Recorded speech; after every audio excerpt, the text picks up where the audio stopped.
ನಮಸ್ಕಾರ. ಎಲ್ಲರೂ ಹೇಗಿದ್ದೀರಾ? ಎಲ್ಲರೂ ಆರಾಮಾಗಿದ್ದೀರಾ ಅಂತ ಭಾವಿಸ್ತೀನಿ. ಶಾಂಭವಿ. ನಾನಿವತ್ತು ಸಿಂಪಲ್ಲಾಗಿ ಮೀನು ತವಾ ಫ್ರೈನ ಮಾಡ್ಕೊಳ್ತಾ ಇದ್ದೀನಿ. ತುಂಬ ಇಂಗ್ರೀಡಿಯೆಂಟ್ಸ್ ಎಲ್ಲ ಇರೋ ಮಸಾಲ ಪೌಡ್ರ್ಗಳನ್ನ ಯೂಸ್ ಮಾಡಿಕೊಂಡು ಒಂದು ಒಳ್ಳೆ ಟೇಸ್ಟಿ ತವಾ ಫ್ರೈನ ಮಾಡೋದನ್ನ ತೋರಿಸ್ತಾ ಇದ್ದೀನಿ. ಈ ಥರ ನಾನು ಮೀನನ್ನ ಈ ಥರ ಕಟ್ ಮಾಡಿ ಇಟ್ಕೊಂಡಿದ್ದೀನಿ. ಸಣ್ಣದಾಗಿ ಬೇಕಾದ್ರೂ ಕಟ್ ಮಾಡ್ಕೋಬೋದು, ಏನು ತೊಂದರೆ ಇಲ್ಲ. ಇಲ್ಲಿ ಅರಿಶಿನ ಪುಡಿ, ಖಾರಕ್ಕೆ ತಕ್ಕನಾಗಿ ಮೆಣಸಿನ್ಕಾಯಿನ ಪುಡಿ, ಧನಿಯಾ ಪುಡಿ, ಗರಂ ಮಸಾಲ, ಕಲ್ಲರ್ಗೆ ಬ್ಯಾಡಗಿ ಮೆಣಸಿನ್ಕಾಯಿನ ಪುಡಿ, ಆಮೇಲೆ ಶುಂಠಿ ಬೆಳ್ಳುಳ್ಳಿ ಪೇಸ್ಟು, ಮತ್ತು ರುಚಿಗೆ ಎಷ್ಟು ಬೇಕೋ ಅಷ್ಟು ಉಪ್ಪು, ಮತ್ತು ಕರ್ಬೇವಿನ ಸೊಪ್ಪು ಸಣ್ಣದಾಗಿ ಕಟ್ ಮಾಡಿ ಹಾಕ್ಕೊಂಡಿದ್ದೀನಿ, ಕೊತ್ತಂಬರಿ ಸೊಪ್ಪನ್ನ ಸಣ್ಣದಾಗಿ ಕಟ್ ಮಾಡಿ ಹಾಕ್ಕೊಂಡಿದ್ದೀನಿ. ಮತ್ತು ನಾನಿಲ್ಲಿ ಒಂದು ನಿಂಬೆಹಣ್ಣ ಪೂರ್ತಿ ಹಿಂಡ್ಕೊತಾ ಇದ್ದೀನಿ. ನಿಂಬೆಹಣ್ಣು ಇಲ್ಲದೇ ಇದ್ದರೆ ವಿನಿಗರ್ ಕೂಡ ಹಾಕೋಬೋದು, ತೊಂದರೆ ಇಲ್ಲ. ನಿಂಬೆಹಣ್ಣು ಇದ್ದರೆ ನಿಂಬೆಣ್ಣೆ ಹಿಂಡ್ಕೋಬೋದು.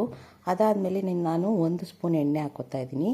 ಮತ್ತು ಇದಿಷ್ಟನ್ನು ಕಲಸಿ ಸ್ವಲ್ಪ ನೀರನ್ನ ಹಾಕ್ಕೊಂಡು ಒಂದು ತಿಕ್ಕ ಕನ್ಸಿಸ್ಟೆನ್ಸಿ ಬರೋ ಹಾಗೆ ನಾನು ಕಲಸಿಟ್ಕೊತಾ ಇದ್ದೀನಿ. ಅಂದರೆ ತುಂಬ ತೆಳು ಆಗಬಾರ್ದು, ತಿಕ್ಕಾಗಿರಬೇಕು. ಈ ರೀತಿ ನೋಡಿ, ಈ ಥರ ಇತ್ತು ಅಂದರೆ ಈಗ ಈ ಟೈಮಲ್ಲಿ ಬೇಕಾದರೆ ಉಪ್ಪು ಖಾರ ಹೇಗಿದೆ ಅಂತ ಸ್ವಲ್ಪ ಟೇಸ್ಟ್ ಮಾಡಿ ಬೇಕಾದ್ರೆ ಮತ್ತೆ ಸೇರಿಸ್ಕೊಂಡು ಹಾಕೋಬೋದು. ಸರಿಯಾಗಿತ್ತು, ನಾನು ಹಾಕಿದ್ದೆಲ್ಲ ಕರೆಕ್ಟಾಗಿತ್ತು. ಸೊ ಹಾಗಾಗಿ ನಾನು ಎಲ್ಲ ಕಡೆನೂ ನೀಟಾಗಿ ನೀಟಾಗಿ ಈ ಥರ ಕಲಸಿ ಎತ್ತಿಡ್ತಾ ಇದ್ದೀನಿ. ಎಷ್ಟು ಟೈಮು ಮ್ಯಾರಿನೇಟ್ ಮಾಡ್ತೀವೋ ಅಷ್ಟು ಟೈಮ್ ಚೆನ್ನಾಗಿರುತ್ತೆ, ಏನೂ ಆಗಲ್ಲ. ಬಟ್ ಮಿನಿಮಮ್ ಅಟ್ಲೀಸ್ಟ್ 1 ಗಂಟೆ ಟೈಮ್ ಆದರೂ ಬಿಟ್ಟರೆ ಅದರದ್ದು ಬೈಂಡಿಂಗ್ ಚೆನ್ನಾಗಿರುತ್ತೆ ಟೇಸ್ಟು. ನಾನಿಲ್ಲೊಂದು ತವಾಗೆ ಸ್ವಲ್ಪ ಎಣ್ಣೆ ಹಾಕ್ಕೊಂಡಿದ್ದೀನಿ, ಜಾಸ್ತಿ ಹಾಕ್ಕೊಂಡಿಲ್ಲ. ನಾನ್ ಸ್ಟಿಕ್ ತವ ಆಗಿರೋದ್ರಿಂದ ಸ್ವಲ್ಪನೇ ಸಾಕು ಅಂತ. ಮತ್ತು ನಾನಿಲ್ಲಿ ಸ್ವಲ್ಪ ಎಣ್ಣೆ ಹಾಕಿ ಬೇಯಕ್ಕೆ ಬಿಟ್ಟಿದ್ದೀನಿ. ಎರಡೂ ಸೈಡು ಚೆನ್ನಾಗಿ ಮೀಡಿಯಮ್ ಫ್ಲೇಮ್ ಇಟ್ಕೊಂಡಿದ್ದೀನಿ. ನಾನು ಒಂದು 5ರಿಂದ 8 ನಿಮಿಷ ಒಂದೊಂದು ಸೈಡು ನೀಟಾಗಿ ಬೇಯಿಸ್ಕೋಬೇಕು. ಎತ್ತಿ ಮಡಚಬೇಕಾದ್ರೆ ಕಿತ್ತೋಗುತ್ತೆ, ಹುಷಾರಾಗಿ ನಿಧಾನಕ್ಕೆ ಎತ್ತಿ ಮಡಚಿಟ್ಕೊಂಡಿದ್ದೀನಿ.